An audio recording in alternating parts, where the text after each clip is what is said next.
Vous avez abordé un thème assez peu abordé dans le cinéma français, le fantastique. Pouvez-vous nous dire dans quelles conditions vous avez choisi ce roman de Jean Ray et ce qui vous a amené à réaliser ce film?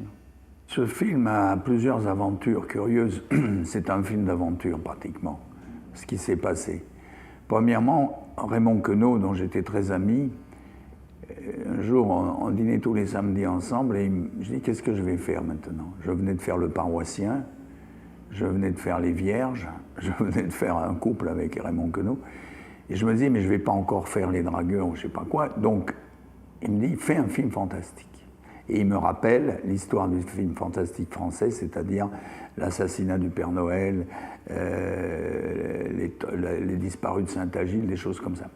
Il me dit, on peut faire des sortilèges, on peut faire des films fantastiques en France, pourquoi, si on n'utilise pas des Frankenstein et des choses comme ça, on peut.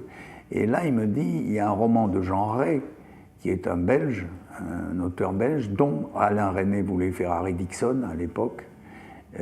C'est un novelliste qui, lui, habite à Gand et qui dénonce la bourgeoisie de Gand, mais en la plaçant en Écosse.